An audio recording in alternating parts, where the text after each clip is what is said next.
They come here more often. I've never been referred to as a genius.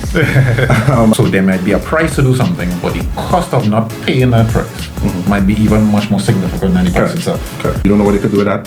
Nothing. I don't understand. But the thing is, whoever had like the loudest voice back then, that was the fact. Listen. But if it is about to get a basic how to run a successful event, where should their headspace be?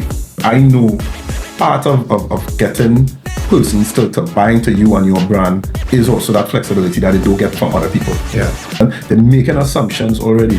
So you have to be aware of that and ask yourself, are you presenting what you want to present? And if not, get somebody to help you if you can't do it yourself. Yeah.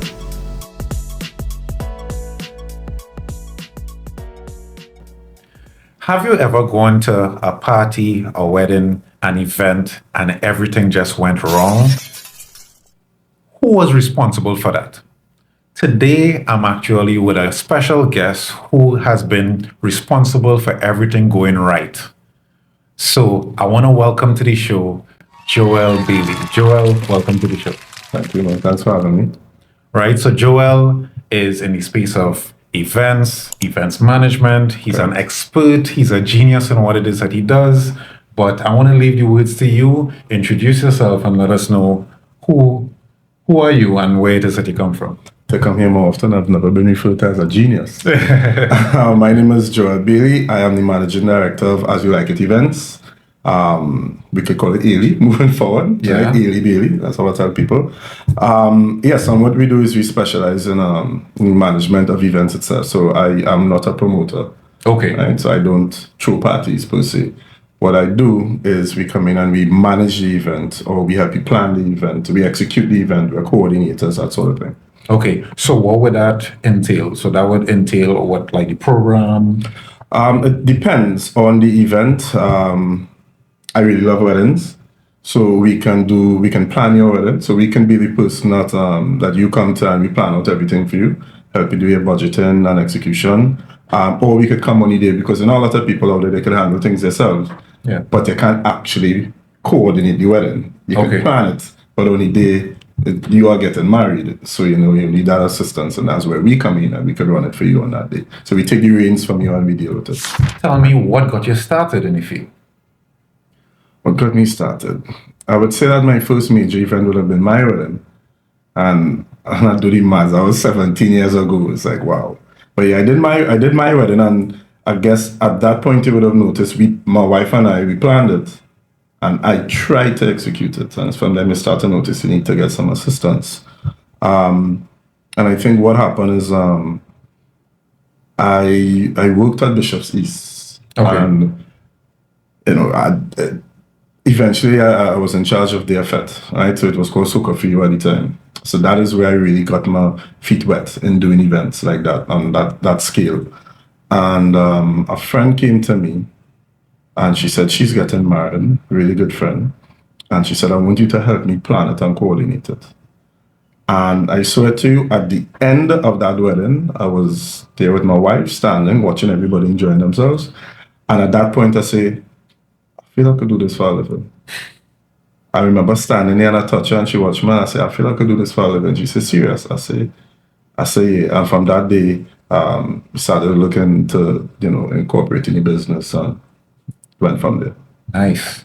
So I know since then that you've become a superstar and you have a whole fan base. All these terms, man, using a genius superstar. I'll take it. So you've been on news and radio and so on and the likes. So, but still, I think that you still maintain a certain type of I want to say, reservation in terms of being a little bit in the background. Yeah. So tell us though, what's the highlights, like the high points in terms of events, biggest ones, or at least the ones where you feel so fulfilled doing it? Well, okay, so there are different types of events. So as I said, I love weddings. Right? The thing I love about a wedding, funny enough, is you see at the end of a wedding, when the mother, the bride, or the mother, the groom come, or even the father, just the parents, because remember, they want it to be of a particular type, a great wedding for their children. It's just not it's not them to do it, right? Yeah. but they're there and they're listening in and they're giving it input and, Joel, we want this to happen and Joel, we want that. And in some cases, they're funding it. And at the end, like during the night, at the end, the latter half of the reception, you see when they come in, they get a shake hand. Joel, well done. Thank you. And as at that point in time, and the thing is, I'm looking to be paid. But just to see the look on some of their faces when, they're truly happy. Yeah. Sometimes when they get a call after, like we do any post-mortem and they say, bro, I don't know what went on. I don't know what went wrong. All I know is everything went well. And I'm so happy. And, we could see that, we see the work that you do. And, or even better when you get a referral. So somebody comes to you and they say, listen, I get a number from so. I say, okay, sure, no problem. And then sometimes they would ask, like, what did they tell you? Why you still choose me after they gave you the number? And then they would say what the person would have told them. And I'm like, oh, I could get on paper, please. Because, it just warms your heart to know that you were there for their big day and you really helped them realize that. Yeah. Now, that might be for a wedding. So for other events, I may do site management or, I may do the whole coordination with the whole planning of a fete or someone's birthday party or whatever. But there's always, you see the latter half at the end, maybe like the last hour of the event, where, you're kind of winding down, everything is going as it should. You fix every problem that it had, and you're just there and you're feeling good about it. Yeah. You see everybody come together and you just feel good. One, you feel good that it's done because it's all the hard work that you did, but you see whoever it is, because as I said, I'm not a promoter, I'm an event planner, so somebody hires me. Yeah. So it's when that clients come and you see the look on their face and they come and they give you that gratitude, it's like, great, thank you. Yeah. Yeah. Tell me something, because I know we live in a type of culture where I want to say that people misjudge things, right? So you might be planning something and somebody say, well, don't worry, I have a cousin who does handle that, and so on. Tell me what you think is the most common misconception about planning events. I think people understand that in any event, you have to have somebody planning it and executing it. But I would dive into weddings, and I'll use an example that just happened. So Saturday, I did an expo, right? And I remember somebody passing, so I have a banner up, and it has a picture of me and my business partner, and it says what we do. Yeah. I remember the person passing, look at the banner first, and it's like, coordination. We just do that here? And walk off. And she said it in earshot of someone else who came up and was like, was she going mad or come let me talk now? Because there are persons who understand the need to have someone on that day to execute on your behalf. It could be a friend.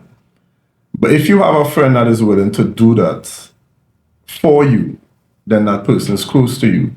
And you probably want them to enjoy the wedding. Yeah. Like I would say, someone's like my mother. My mother, if I were to get married again, will give her all in the wedding, but that's not what she does. So she could only work to her capacity. But having somebody in the industry who has the resources, I've done so many weddings that I could go on for days telling you about problems that occurred and how we try to fix it. So a lot of problems may pop up, but we dealt with it before in our previous wedding. So it's like, we know exactly what to kick into place, that sort of thing. Yeah. So some persons will want to use their friends, but after I'm finished speaking to them, they understand that whether you take me or not, the importance of having somebody there whose sole purpose is to make sure the day happens well, not to enjoy themselves. My enjoyment is when you enjoy yourself. Yeah. But I'm not coming there to eat something and to drink something and to party after. My job is specifically for that. And just suppose there are some persons who might even hire, like their decorator might want to help out on that, or their caterer. Remember, they have another purpose. Yeah. I have one purpose. Yeah. And that is to coordinate these same persons that may want to do multiple things. But the only thing I have to do is make sure the day runs well. Yeah. In terms of events, I know that you spoke a lot specifically about, let's just say, like weddings, but let's just say it's a launch, like a product launch, or other things of that nature. I think that people may not see where brand actually comes into play, like brand and like a representation of even yourself, how it is that you want to be like remembered, where that is the case, and so on, because you could remember somebody's wedding and be like, nah boy, for the wrong reason. Yeah, the food wasn't too good in that one now. Yeah. Or that one start real late, or this and so on. So how serious that you think persons should take events going forward?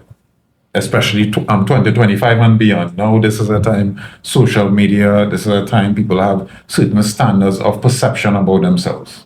Well, as you said, it's social media. You can't hide when you make a mistake these days. Whether it be a wedding, whether it be a product launch, as you said, you putting a product out there, there's a certain look and feel you want for not just the product, it's everything that's involved in it. Yeah. So you could have the greatest product, you could spend all your money in R&D and you're ready to drop it, and your launch failed. It didn't put the product out there as it should, right? Funny enough, just last night I was watching it how so Nike in basketball, Nike has particular basketballers that have endorsements. Yeah. Some shoes do better than others. Why? Is it because of the basketballer themselves? Is it because of the look of the shoes?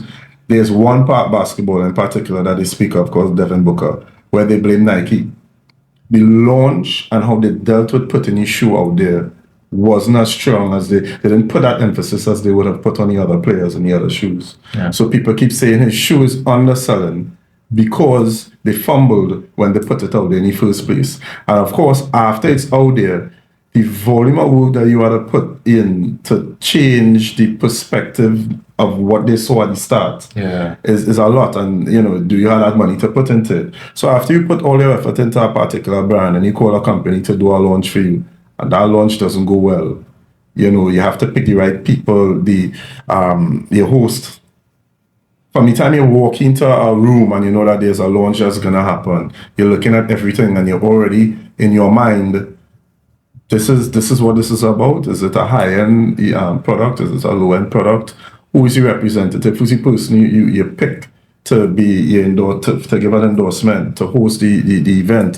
Who are the persons from your company speaking? Yeah. You understand? All of these things are important. And then at the end, the entire quality of the event. And I tell people, when you're choosing somebody for those aspects is important, but you forget that the idea you have for your launch, you want somebody to represent you. I tell my clients that for a wedding, you have to feel my vibe and I have to feel your vibe. I have to get into your head to execute what you have in your mind. And since I'm representing you on that day, things go wrong, right? That's just a fact. You could plan as best as you can, things go wrong. I have to make decisions on your behalf. Yeah. You have to make sure that I understand what you are about and what you want out of this event so that I can make those decisions. And you don't ask yourself, so why Bayley do this? Why he do that? And you're studying how it looks. And of course, the next day you've seen it on social media. When you see that on social media, is that the look and feel of what you had in your head? Is that the correct look and feel for your product? But that would mean either it's going to sell or it's not. Yeah. And you mentioned something very, very powerful just now when you were talking about Nike, right? Mm-hmm. About the launch and them not doing a good job up front. And I think here we have a misconception. Two things. I normally say people look at the price, but they don't understand the cost. Mm-hmm. Right? So there might be a price to do something, but the cost of not paying that price might be even much more significant than the price itself. Correct. So tell me a little bit about your perspective on that part. Okay, so with respect to price and cost, like for example, with my company, I was trying to figure out, looking at the landscape, where do I drop my company basically, right? Because you could go high end, you could go low end. What I tried to do was make sure that my price point is where I feel comfortable, but I also show you that I'm serious about what I'm doing. Yeah. Right. On the other end, as we're speaking about that, as there's always events I'm on. People need to look at the cost of something and understand what went into it, and sometimes just figure out, is this for you? And I'm saying this because, like for example, for Carnival, people will be complaining about the cost of all inclusive. Yeah. Right, and they're saying these certain statements this just get me. And I say this from this end, from the back end, right? They're saying $1,500. I can't drink out $1,500. I can't eat out $1,500. But we not just getting your food and drink. There's a cost attached to everything. Yeah. From the time you walk into the venue, there's a cost attached to the rental of the venue. And there's a cost attached to the entertainment you're seeing in front of the stage. When you go to the bathroom, if you go to a porta potty versus if you go to a trailer, everything has a cost attached to it. Yeah. But what you're looking at is just one aspect of it. When we say now to do a budget, it's not simple like how much your food costs, how much your drinks cost. No, that's not the end of it. Yeah. There are so many different things. And when it comes to, and because I work with many different persons, I try to, for my own development, pull different things from certain people, right? So, I have some persons who, when you sit down with them in a meeting, all they're studying is your experience from the time you come from the car, right? From the time you come from the car, what did you meet? Who did you see? When you reach the entrance, did anybody greet you? We do events sometimes where from the time you're walking up before you get to scan a ticket, music playing, drinks passing, people moko jumping in front of you. So you have an experience from the time you leave your car straight up, while some of the events may not have that. So when you look at that and you say, but they only had two artists, but you considered everything else that you got. And I think what really stood out in my mind, what brought that to the forefront was during COVID. Because during COVID, when we couldn't have events, and you're listening to the issues that people would have. I'm an event planner, I want to have events. Yeah. But I understand COVID is holding us back. And I don't have I have a problem with it personally, but I understand for the greater good. But that's when you will listen and you'll hear people, the money want to have in a jam, this and that, and it's so much money for the ticket and thing, and it's just like, yo, but this is my livelihood. Yeah. When teachers couldn't teach, you understood and you felt that because you think that is important. What I'm doing is not important. But I'm not just talking about, I'm not a promoter, as I said. I don't just do parties. I'm not just involved in parties. There are many other events, launches, award ceremonies, graduations. I've done so many different events, and not being able to do any of those hurt. But I understood. Yeah. But listening to what other persons had to say about it, that hurt. That hurt a lot. Yeah. And I guess is that people may not be aware. Like, I used to do certain things with even like my teams, like my sales teams and so on and stuff like that. And they would be like, this and that, where it comes like, let's just say like to compensation and to this and this. And I'll be like, well, have you considered you're showing up in a place? Yeah. It had water when it is there one, it had AC, it had this, That's it a had big printouts, it had this. And There's a cost attached to everything. none of these things, they actually put a cost to it. Yeah. So I would tell them, well, do you think that this is free? Do you think that this is free? Do you think that my time is free when I come and I try to train and so on and so on? Yeah. So when I want to say the people who are not sensitized to business may have a skewed cost appropriation in their mind Yeah. of what things should be priced at. So I think that the strongest persons who should have a voice should have it based on their feel and experience. Yeah. But fantastic stuff. You mentioned something about ticketing, and I think that you have a proprietary ticketing software. Actually, I had it. I do ticketing for events. I do door management for events. So we have our staff that will come in. So any sort of tickets that you have, once it's barcoded, we take the codes and we upload it. I actually did have a software that we use. But to be quite honest, there are free software out there that works really well. Yeah. I shouldn't say free. Software that you can download and you pay a subscription for that works really well.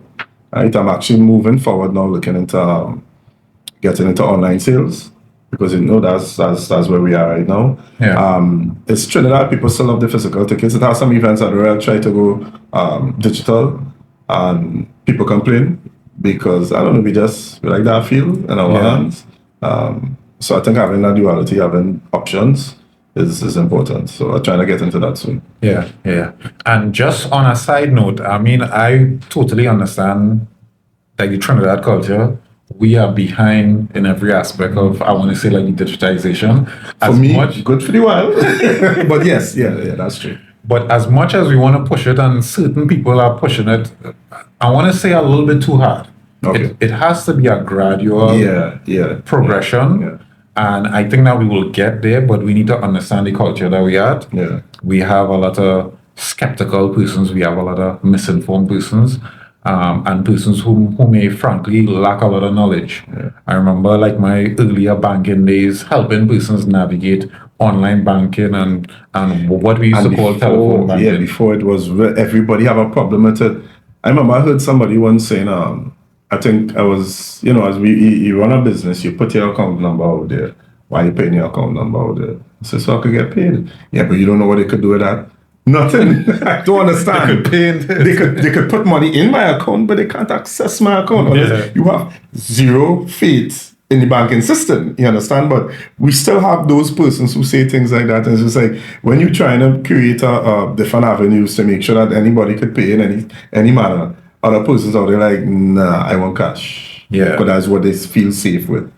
Yeah. It's crazy. Just like when I started in the bank, there were these people who would come with these bank books. Yeah, boy. And they would come and be like, you would just write it in the book, right? And this phrase used to get to me. They'll say, if it's not in the book, it's not there. Right? So you always going to take the money with the book. You don't have the book, ooh, yeah, account closed. Sorry. That's not what it is, but they don't know. They don't know. And I mean, like, we started to push back on them as the technology upgraded and so on. But there was this one time that somebody came and they were like, "You just bring it up to date for me, right?" And when I look, the difference in transactions to what was in the book, I was like, "No, I don't have that time." Yeah, this is not gonna work. This is not gonna work. So I think that it needs to be a gradual transition, but also an informed one. Yeah, an informed one. So the knowledge have to be there. And I find we have a society where it is that as much as there's a sea of knowledge available, we want to take, little bite size. So we just see one article or we see one person talk about something and that is all that we know about it. All right, cool, let's run with that. Yeah. So I think that, and I always reference this, old movies, right? Like those classics. You'll always see, I would say that the wealthy persons would have a library with tons of books, or like a study with tons of books. And I would always say, like in the past, I used to say, well, that's why they were wealthy, because they had access to more knowledge. Yeah. And now we have that access. Now everybody has the access. Well, do you see the problem now too is back then what you read, you took as fact. You're reading a novel, it may not be real, but once it's non-fiction, you're expecting it to be true and to be real. Yeah.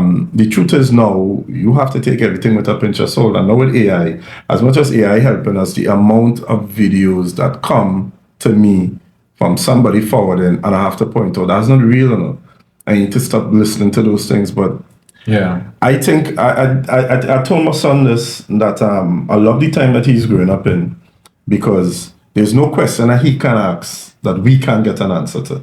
Right? He asks me questions, I usually have an answer. And if I don't, even when I taught for 11 years, right? Yeah. And even while I was teaching, if they ask me a question, how many questions that they could ask that I can answer in math, right? But if they do ask one, you have that one child that really thinking out the box, and it's like, hey, I never consider that. Take out your phones and let's explore. And then I'm listening to what they have to say to see how their research skills are.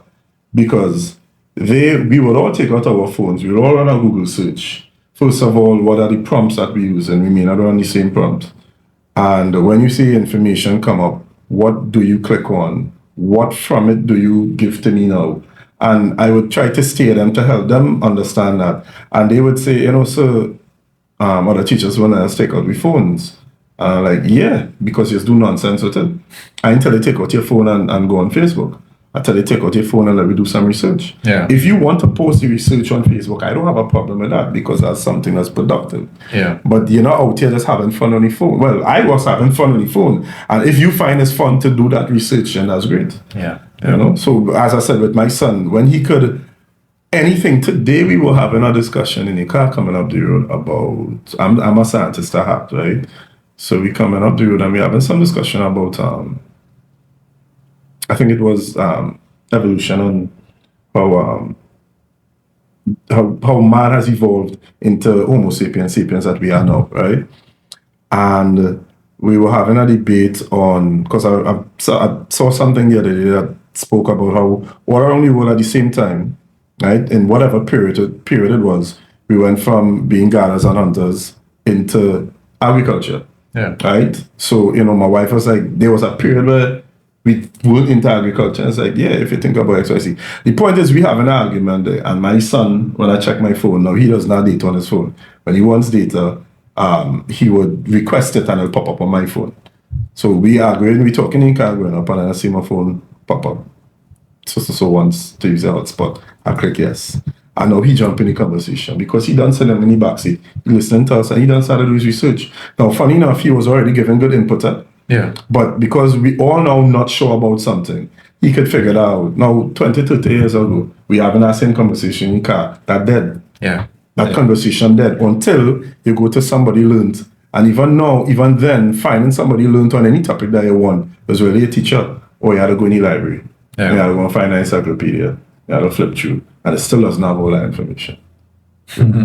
Back 20, 30 years ago is somebody come home and say, I now hear the facts in a taxi. Yeah. And even that, you're saying facts in a taxi. That's not facts. If you're hearing it in a taxi, We know that. We know that. But the thing is, whoever had like the loudest voice back then, that was the facts. Listen, my partner used to fix my car. My partner still fixes my car. But this one in particular, I remember I grew up in Belmont, so there was a garage up the road. He carried the car and he going to get a part for it. So I'm like in the garage. These are not people I know, right? It's not my area, right? I'm from one part of Belmont, there's another part. And I'm sitting there. And the head mechanic have everybody eating out his hands and talking in most nonsense. But if you are the loudest person, and because now you are the mechanic, so you're showing a particular skill level that the other persons around do have, and they are sitting down there, and he's talking about astronomy, and even back then, I mean, as I say, I'm a scientist at heart. So I'm listening to the things that he's saying, and it's absolute nonsense. Absolute nonsense. But them just saying, only like, serious. Wait, you serious? And he's saying stuff, and he turning to me, Enras? Because that's not the situation for me to go up against him. Yeah, he is the loudest in the room. He commands them and he has a charisma in his voice. So they eating up anything he's saying. And it's absolute nonsense. And I'm just there listening to it and my eyes just opening bigger and bigger now because I just like, yo! But I don't know if he believes it or not, but he's saying it. And they're going to leave their believing it. And that's where the misinformation goes on. Yeah. And I think it's a note for us to have that we need to keep on doing research. We need to keep on growing and we need to keep on learning. And I always reference this. There's some people who stop learning and stop growing as soon as school done. Yeah. They stop reading, they stop writing, they stop learning, they stop asking questions. Yeah. And whatever that they know, it caps right there. And I think that we passed that stage where it is that we have to understand that life is such a like a journey, that you'll always be learning new things all along the way. All the time. All the time. Even in your field, you're still going to learn something new. Correct. Yeah. And the more that you get in tune with it, is the easier that life is going to be. Yeah. Because you don't want to be doing something that taking you 10 years and it have a 2-month way to be able to do it now, but you just had headed. AI. 2-second way. Correct. Yeah.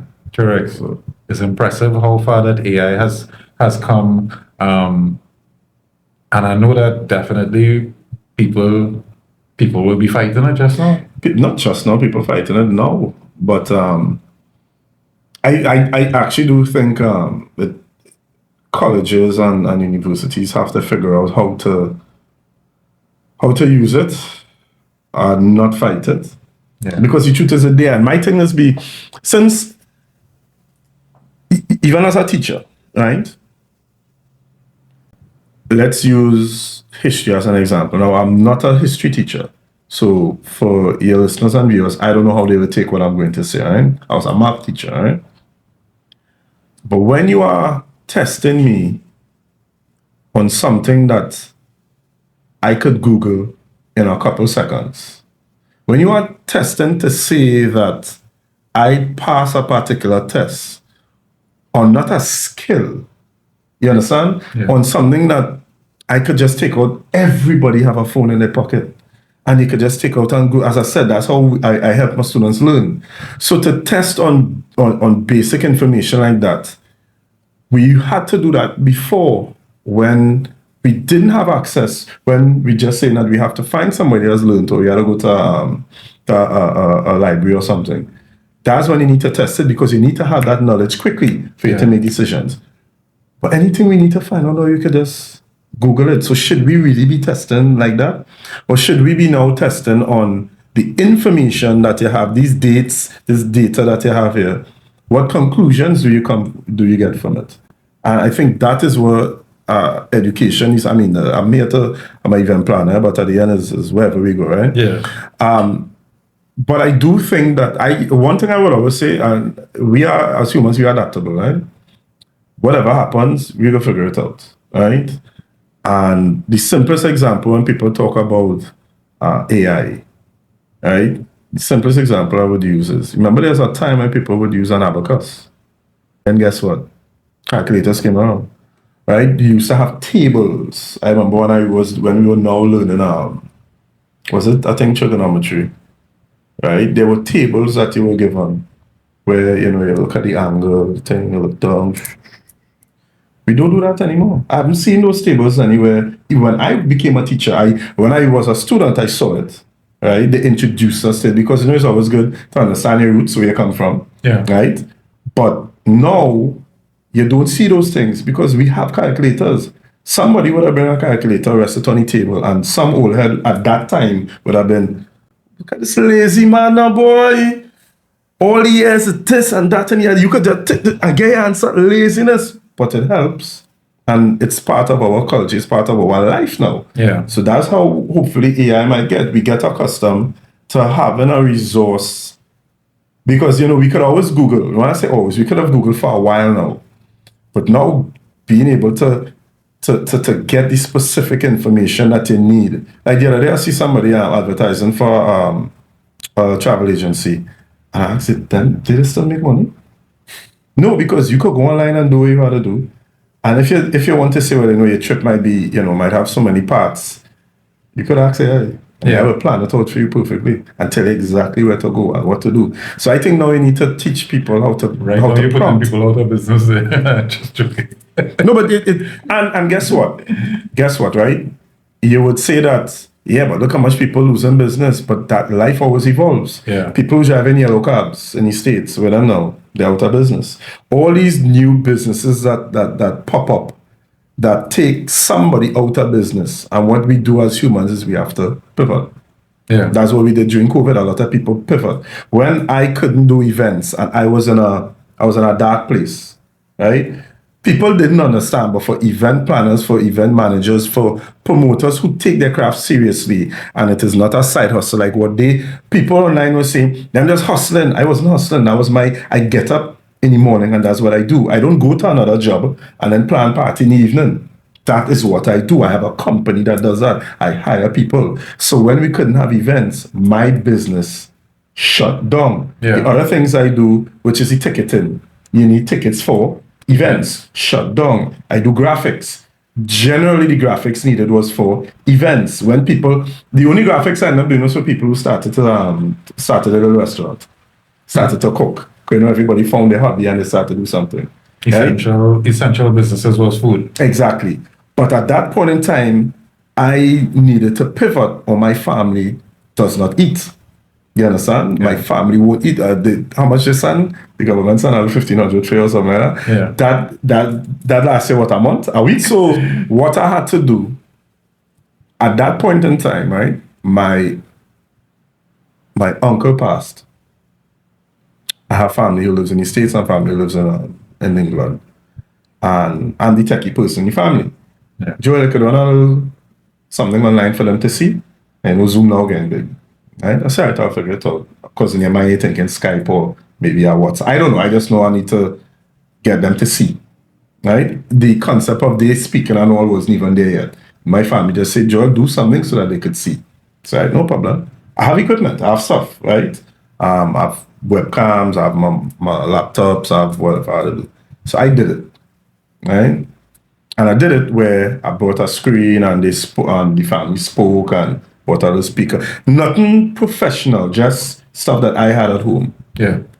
And at the end of it, someone from the funeral home came and said, this is yours? You did this? You come up with this? I was like, yeah. So you could do that for anybody else? Yeah, I could. How much you'll charge? And for that period, I did live streaming of funerals.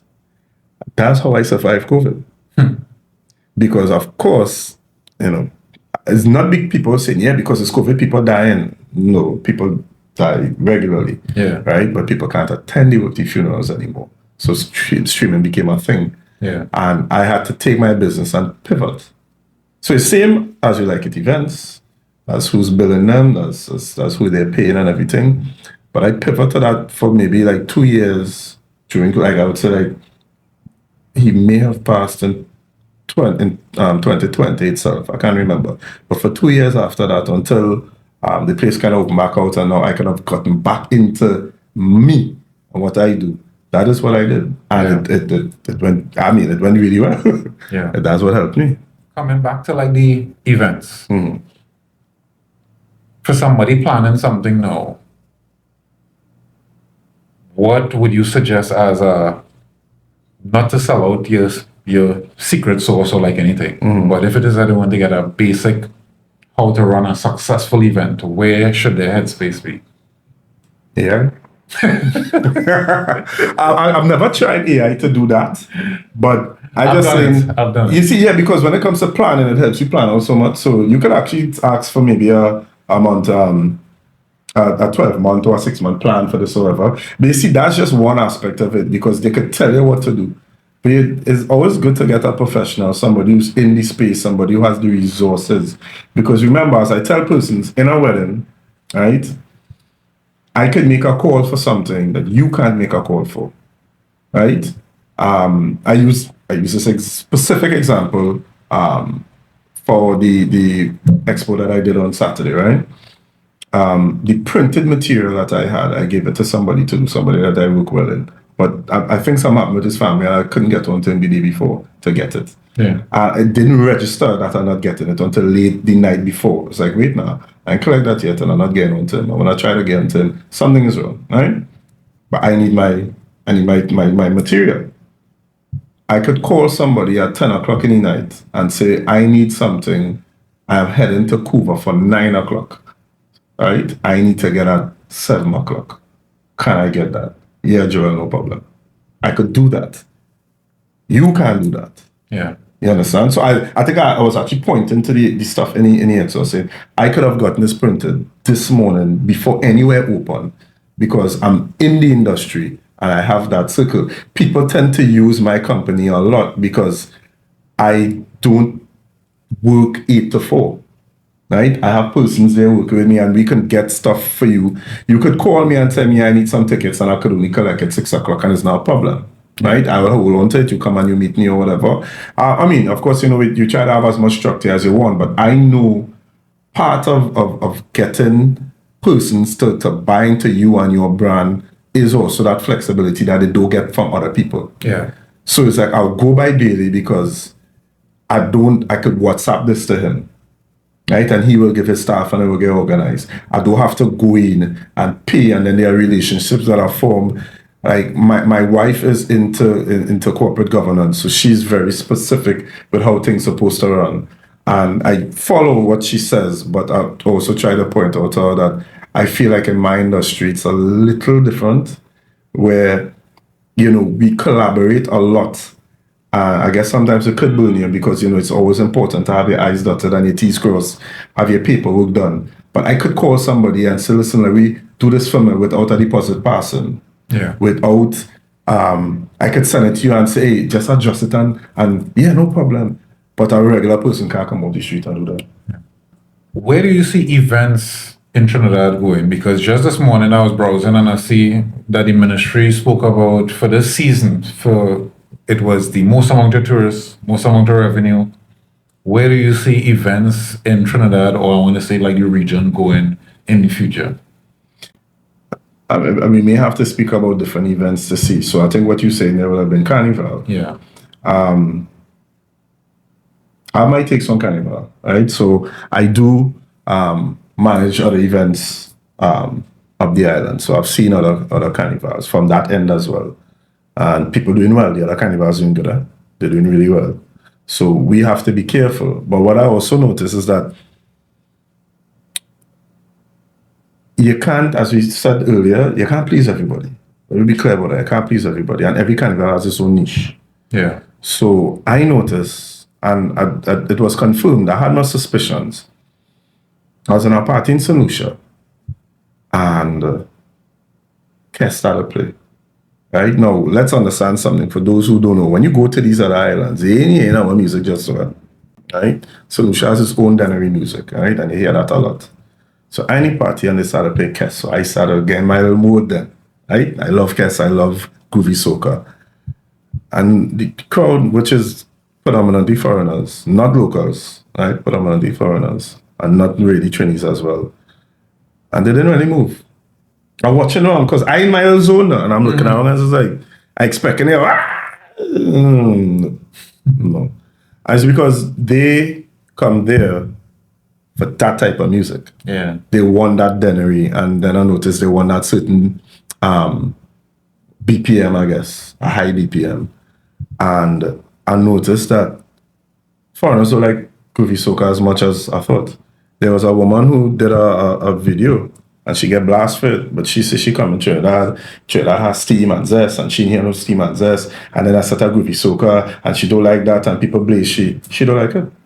Can't get vexed with her. Yeah. That's her take. So when people say we have to watch out for all the other carnivals, we do, but I think we have what we have. And for every person that said they're not coming again, there's somebody waiting to get a hotel space. You understand? Agreed. Because we have our particular style. We love groovy soca, and the people who come to Trinidad love groovy soca. And if you just want power, you want that kind of high BPM music, you have the other countries you could go to. If you want jab, you go to Grenada. If you want to put that oil on your skin and pour on that, the horns and go out in the road, nobody else has that. That's unique to them. We have our own style. All the countries have their own style. Yeah. So when it comes to Carnival, I'm not that worried because people could say what they want. People ain't coming on. What you just said, it had a lot of persons. Yeah. And for every one person that will come, I know it have people who's be calling me every year, trying to make sure they can get accommodation and whatnot. For every one space that isn't taken, because that person decide I go in Dominica Carnival and say, because Dominican Trinidad Carnival is the same day, right? I go in there. It has somebody waiting in line that still want to come to Trinidad. Yeah. When I come to the other events now, I am not a promoter, and there are few events that I do under the brand Ayli, right? I don't do parties, right? You could hire me to come and I'll coordinate and plan and do everything with your party for you, right? But I, as a brand, I want to be synonymous with different and unique events. You have enough people who could do party.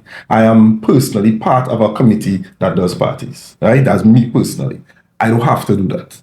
I want to do different events. I had an event that I used to do for charity called Major League Games, right? Because I noticed when you sit down in your line and you're talking, everybody had a little group of people, they play taboo and Pictionary and whatnot. Why don't you just bring everybody and fight against each other? So, because remember, me and my friends think we're better than you and your friends. So you bring your friends, I bring my friends, and we go together. And I brought together the concepts from a sports day and the concepts from a trivia night and bring it together. So it's brain and brawn. So you can't just bring a team of strong men to pull the rope for tug of war, but not just a brainiac who know trivia, because it's more than just that. Now. Those are the kind of games I will lend the type of events I will lend my brand to. Anything that's different, because what I do find is that while I love the party and I love the fete, it really have many more options. I go on a party or a fete, which is what I do for a living. And after that is what cinema. And then you're running out of options. We have a new bowling alley, that's great. Yeah. But, the novelty of that is going to wear off. But like when you go to the States and you could go as an adult, you could go to Dave and Buster's. And you could, my son and me, we have basketball shootout in Dave and Buster's. He go in and play other games and I could go and sit down and drink a beer. You understand? I don't find that we have enough things happening. Yeah.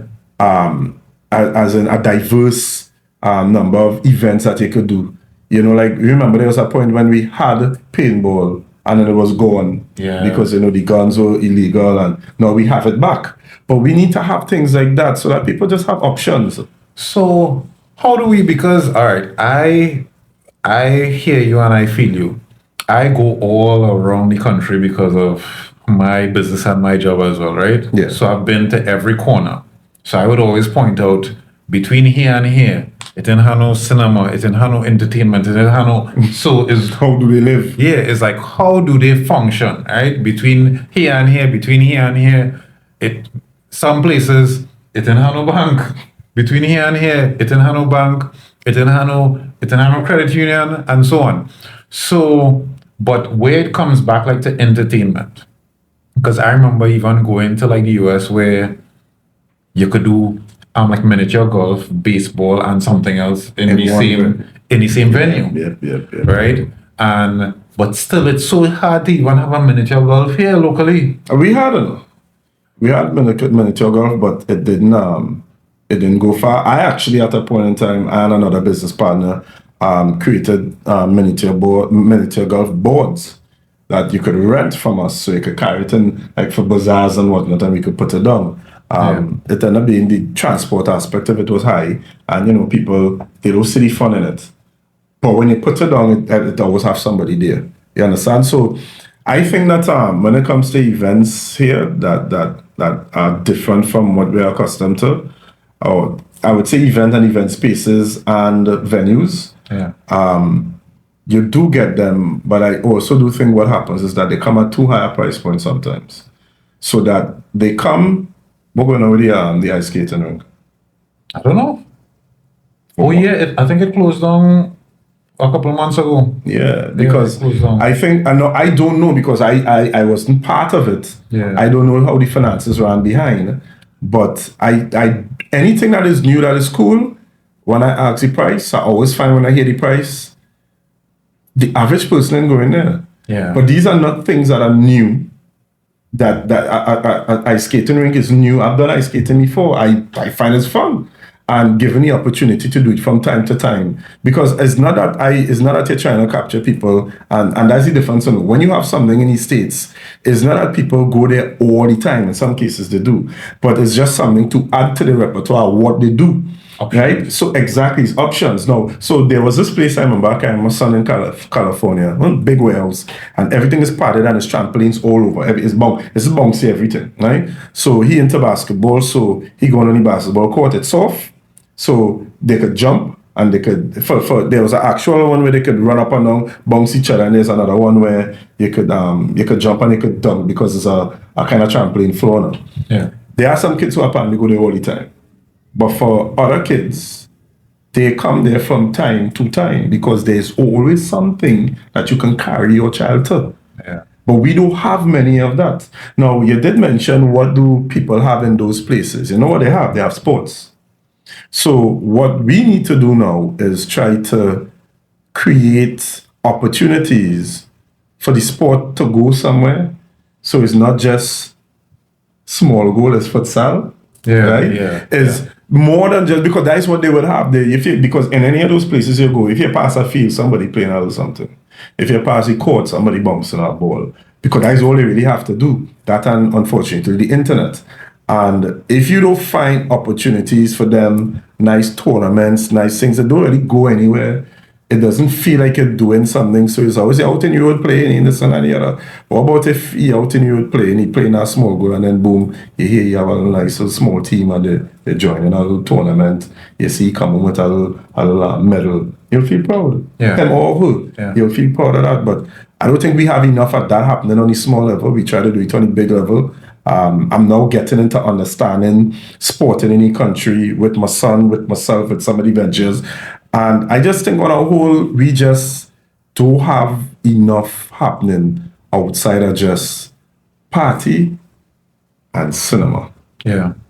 Well, I'm not even sure if cinema that big anymore. I mean, because we have Netflix, we have Oh, and eating. Go into a restaurant. go into a restaurant and but so for example, let me just look at a few places, right? I'll just call a few off the top of my head. So you look at from let's just say Toko, like going up on that end. You look at like Mayaro to Manzanilla, right? Those are areas well that you're not gonna see a cinema. The best scenario for somebody to let's just say get together would be a bar set. I don't gonna say drinks Right? and food. Yeah. That's it. Drinks Would and be food. And maybe sports. But you may not even see the type of restaurant that would give you options. So for example, I would say for the age group, let's just say for the teen age group, let's just say between maybe 16 and 22, you're looking for a place to go on a date. These On that people- side, yeah, where these you people go on the beach. You probably just go on the beach. You don't have no venue there specifically for that. You don't have like a because that age group you talk about they go movie town. yeah. You don't have something like that there. Now, on the other hand, is it that we need spaces like that, like I guess urban versus rural, where you can go here, there's the hustle and bustle, because remember we leave this side to go down on that side for that difference, that scenery, Yeah. to go and buy your stew fish or your the lobster. And is it that if we go down there and see a big brick and mortar establishment that we could be like, nah, they're killing that down, they're killing the vibe, if you understand? I was just to interject quick. I have a partner who was talking about some development in Tobago that he would like to see. And he's giving it to me, giving me the where he wants it to go, and I'm asking myself, but do people want that? I don't know. This is a serious question. I'm not saying he's wrong or right. I just really don't know.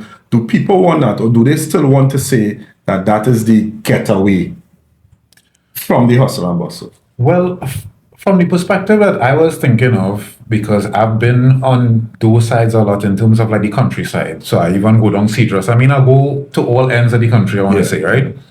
But what I think about is if I'm a parent and my son or my daughter had to go out, what are the available options? And where do you feel comfortable? And where do I feel comfortable? Where do I feel comfortable to drop them off, and where do I feel comfortable to pick them up? Right? Move it on. And no, well, I mean, and there's some distance, but I'm talking about within the village and within where it is that you are.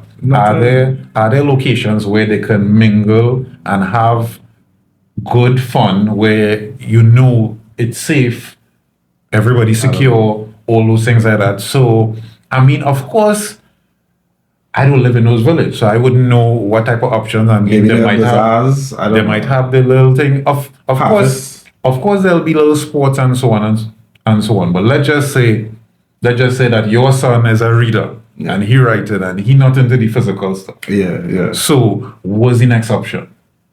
Right? So do you have music clubs, book clubs, libraries? There's some villages do have access to books. You understand? So and this is not necessarily, let's just say, like an eventing. Of course, we have different landscapes like to navigate. Yeah. If it is technically living in the bush, I mean, you have a lot of space between you and your neighbor to start with. Yeah. Right? So you have to deal with those challenges and so on. But we're talking about the opportunities for business. So where somebody could start a miniature golf. Now there's other sports. There's other sports that we have not thought about. And I always tell persons sometimes you don't need to necessarily create something brand new. You could look at other countries. Sometimes there's simple things that they're doing, like in other countries we're not doing here yet. Off-road ATVs. From what I heard, somebody said that they went somewhere, I think on Toko side, and they did it. Is that being marketed properly? Do you know about it? I'm telling them my friends went and do it, but do you know about it? I don't know about it.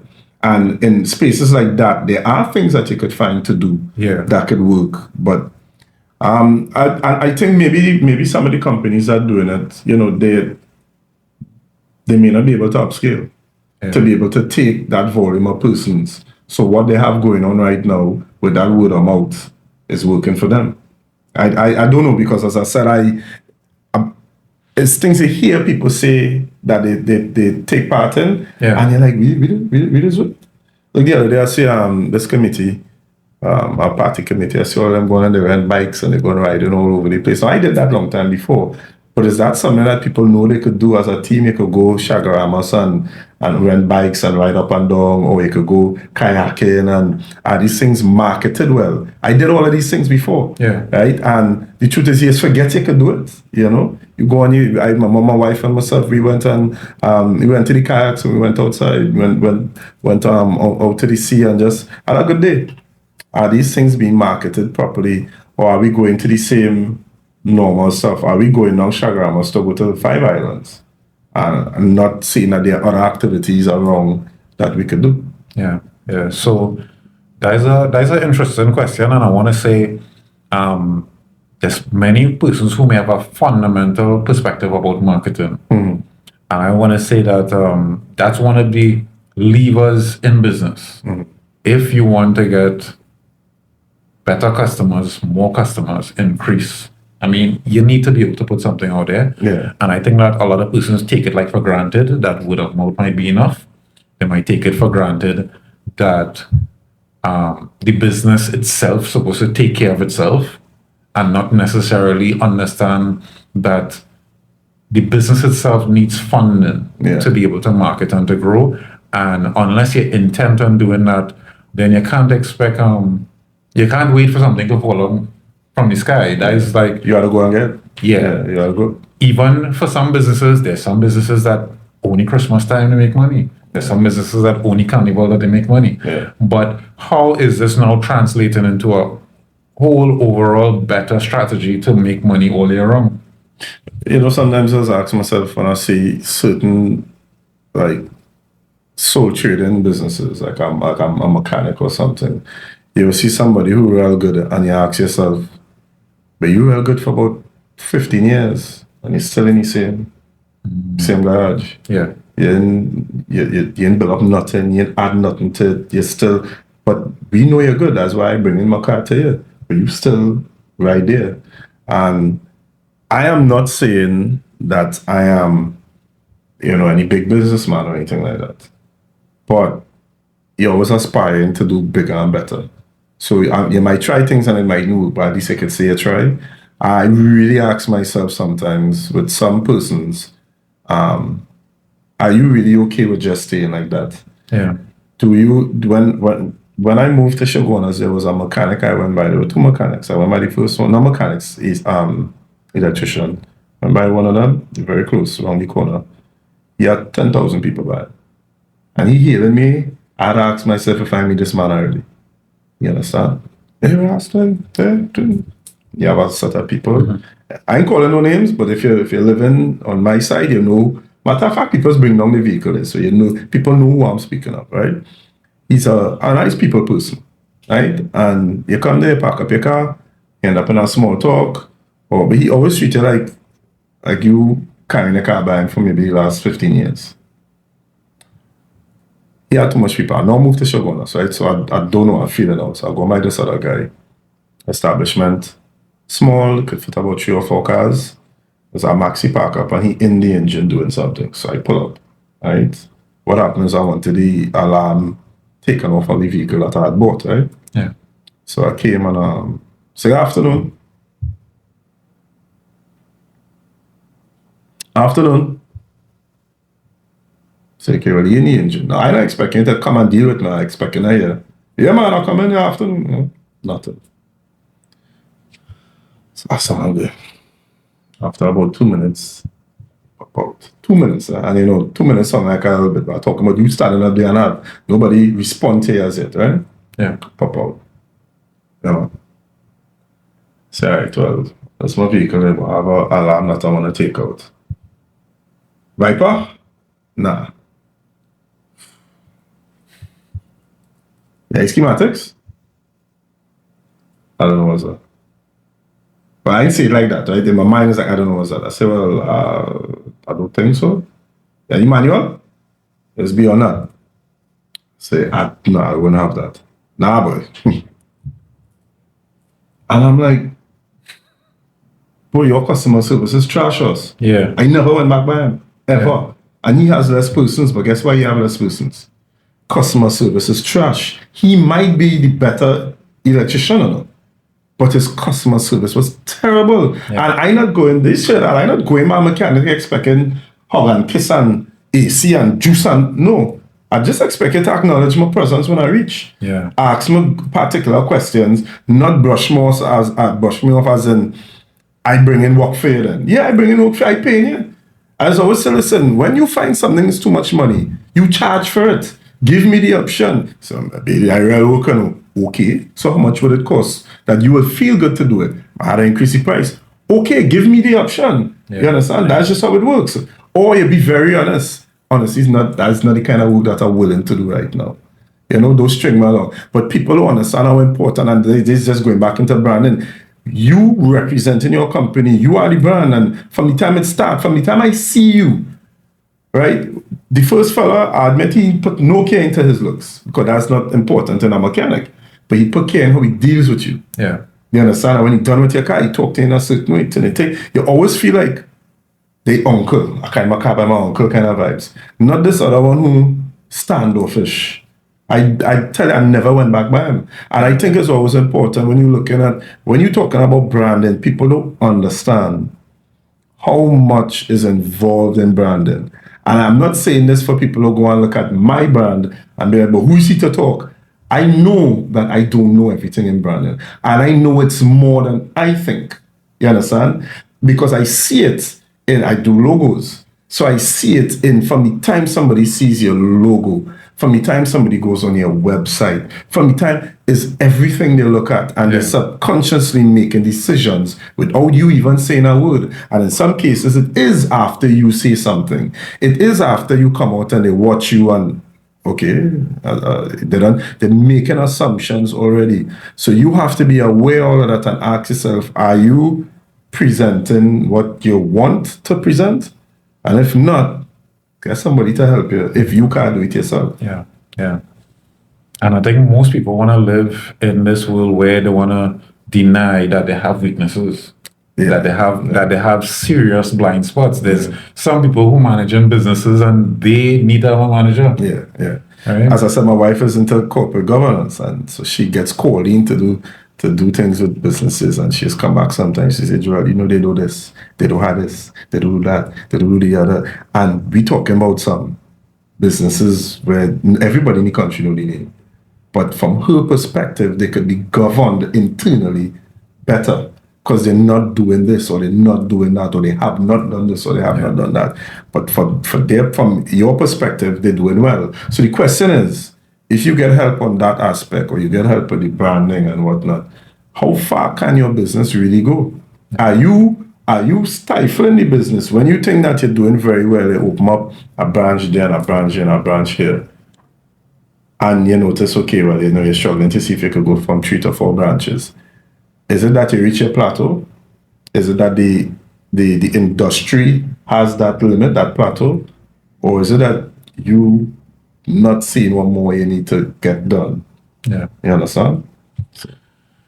Sometime last year, I heard somebody interesting. I don't know who I was following at that point in time, but the person say, you will exit your business.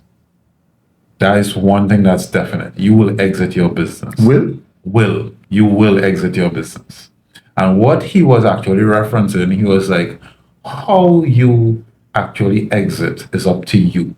Okay. So you could exit your business, meaning you die and the business die. Yeah. Or you could exit on a plateau, on a high, where it is that you have successorship. You have things in place. You have growth mechanisms in place. Yeah. But you could actually not be a part of it, any business still running.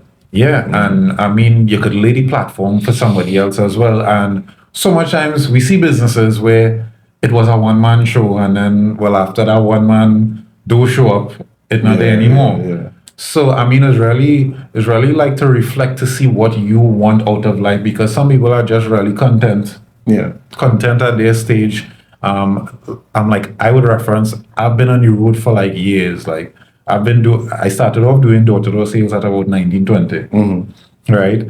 And crazy thing is that some of the shops that we would have interacted with back then Still the same way, eh? Still the same way. Still the same way. Still the same color. Still had the same brand sponsorship sign. Is like, what's right? The same person even working there. Yeah. There are some people Right. who I remember from when I was in school, looks the same. And I find your product good enough. But you don't know how to go further. So we just had a pray for them. Yeah, I guess so. No, and the thing is, you did point it out, some people good like that. You know, how some people they work all their life, they run their business. I remember my grandfather, he was real good with his hands, so he's a carpenter, right? So he used to work in the ministry. He would wake up to a particular time, and I know he come home in the evening and he going outside and he pumping, he doing this, he doing that, he doing the other. And I think I'm good with my hands, right? Maybe not in the exact same way, right? So when I was young, I would go outside and line with him and this and that. And he told me once, and I don't say I hated him for saying it, but he was wrong for telling me that. He said, his hands is for concrete, my hands is for a pen. Right? Because at that time, you know, going to school, getting passes, going pressy school and them kind of vibes. So that's where he wanted me to go. But I've always had respect for somebody who have a particular skill and know how to monetize it. Yeah. That to me is where it makes sense, because I had, at that point in time, I was thinking, I guess at that time, I thinking, work for somebody, go and get a job, thing. And now I'm at that space where anytime I hear somebody working on their own, I feel so proud for them. Yeah. You understand? Because you can't pass on your job to your kids, but you can pass on a business. That's what I started to think of.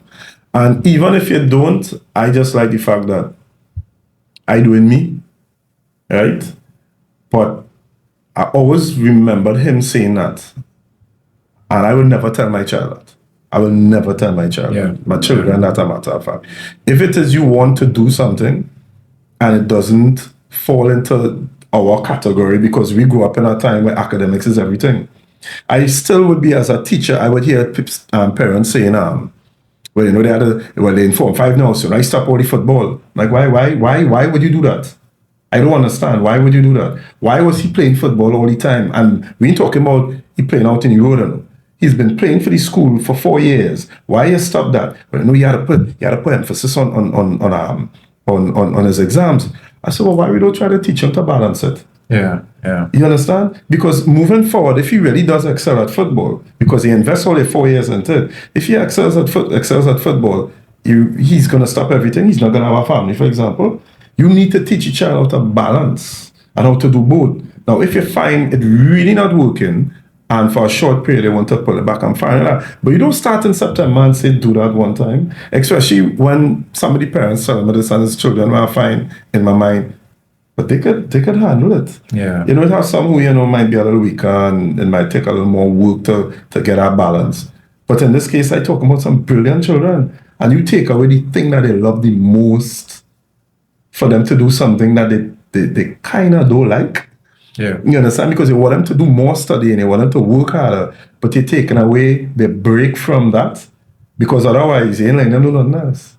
And things like that, it doesn't foster the growth, because we have one way of looking at it. You understand? So, and I don't think that some parents may not take into consideration that they actually learn from that balance. So they learn from the other related things. Yeah, they learn from that whole journey, and it kind of makes them who they are. Exactly. So, like my son does music, right? Well, he's into books, but music, he does martial arts. Yeah. So trying to create the balance for him is key. Other than that, that's your job. He not book right through. That's your job to help him get a balance. Correct. So and from what I see, you are a much more brilliant person for being able to balance multiple things than for going all in on one thing. Correct. Because to me, you will learn much more and you'll be a much more balanced person, because you could relate something to something else. Correct. You see, so like as I said with my grandfather, when he said that, I actually like woodworking.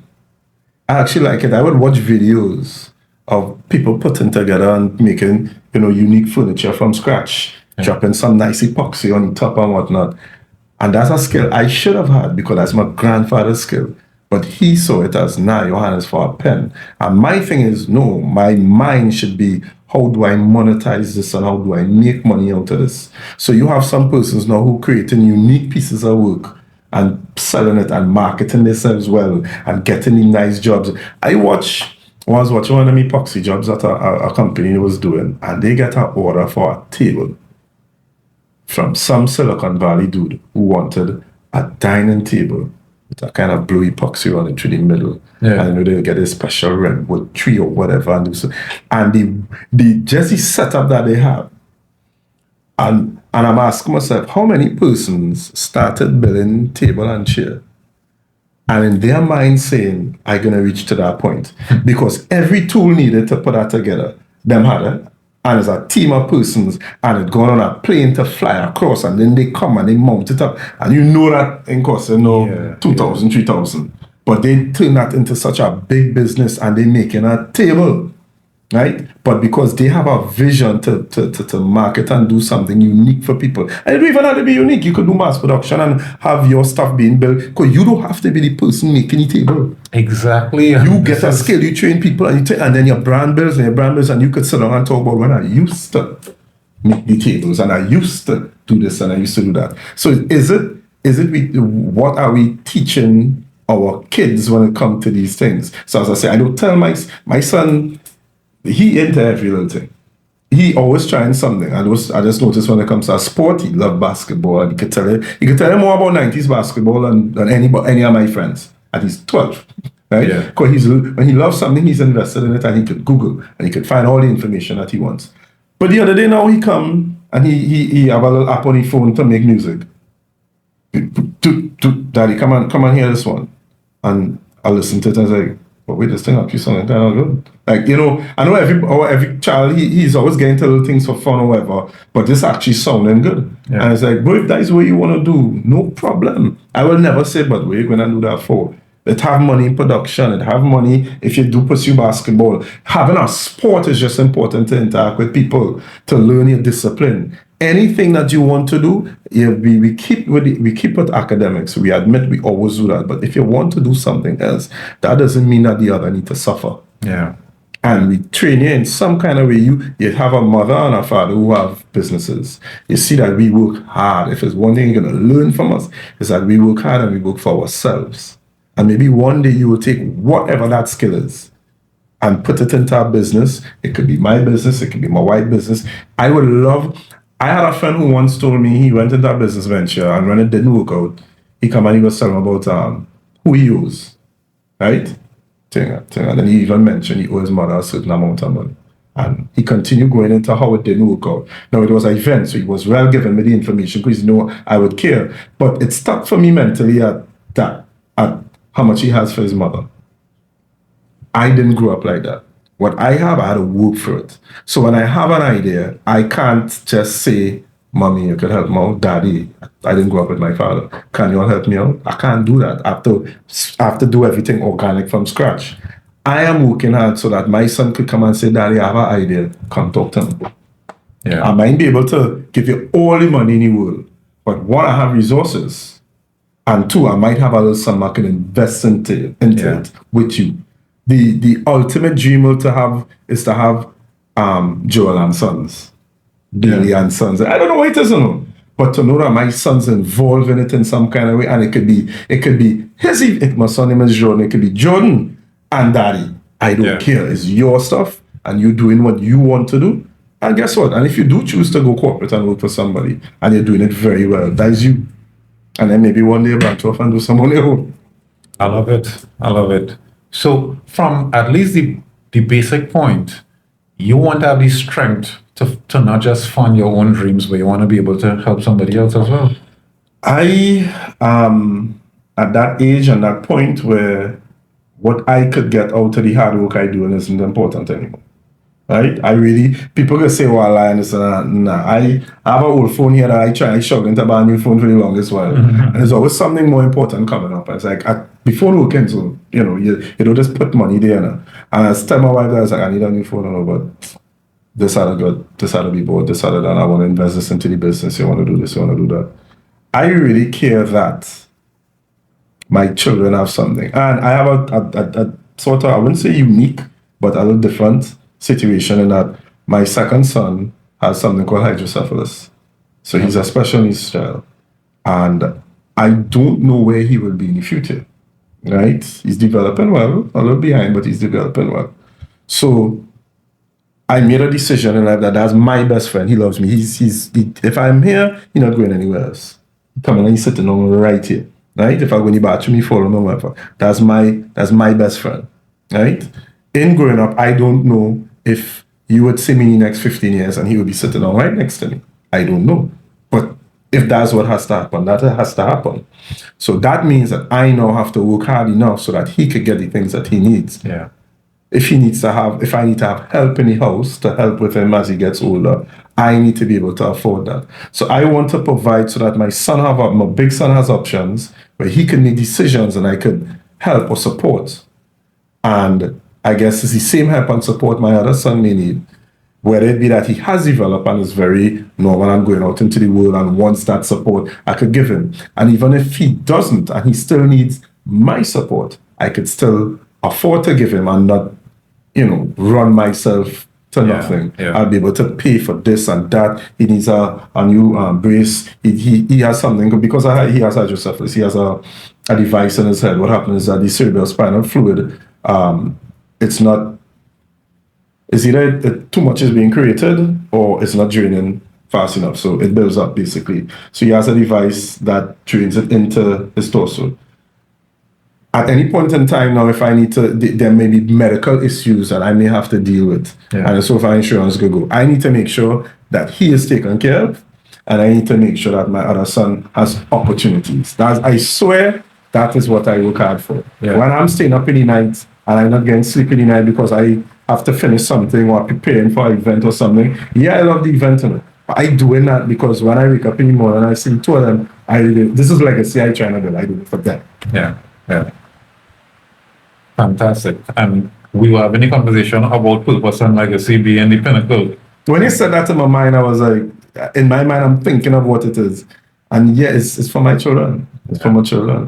I whatever residual I get from it, where I could have some fun in life and enjoy life a little bit, it's fine. Because what I really do think, and I'm not, as I said, I didn't come from a rich family, right? We struggled.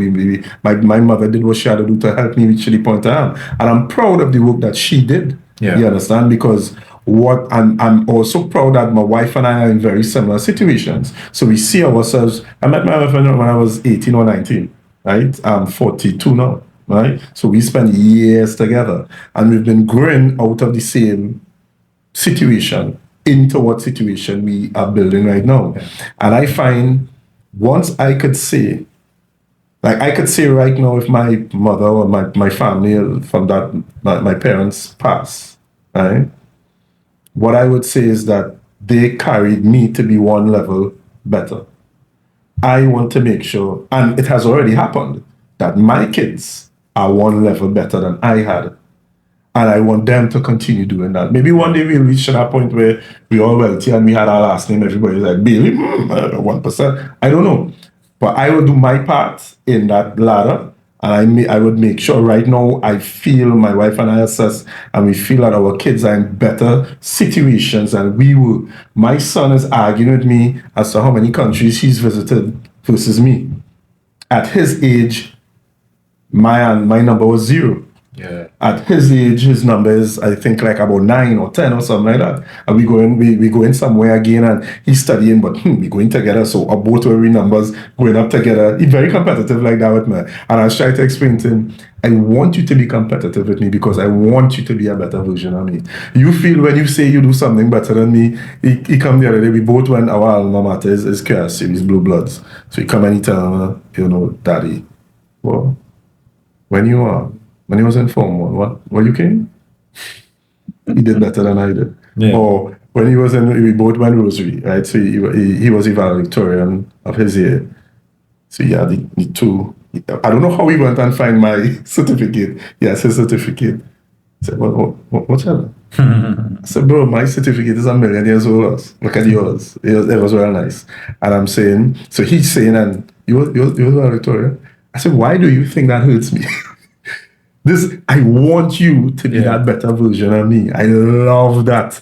And he just smiled and he walked off. Of course, that's how proud I am of him. You understand? So once I feel like my kids are doing better than I am, it could be this much better or it could be this much better. Once they're doing better than I had it, I feel like I doing what I supposed to. Joel, it come to that point. It come to that point. So you could let us know where it is that we could find you, your business page, and so on and stuff like that. And if it is anyone to have any closing comments to let them know where to look out for you, if they want to book an event. Sure, no problem. Tell them to save up the $1 million first before they call you. After I had this conversation with the brand man, I had to watch what I put in all there, and So of course we're on Facebook and on Instagram. It's Ayli AYLI_TNT on both platforms. That's where you can get us at. And of course you can always give me a call 471-0004. Fantastic. Consultations are free. I believe once you have a conversation with me, I could sell. I believe that. So I always tell people we could sit down, we'll have a conversation. And once you're buying to the product that I have to help you realize what is your vision in your head, you'll definitely take me and we'll move forward. Cool. Sounds great. So Joel, a pleasure having you here. I look forward to having much more conversations. No problem, man. Peace out.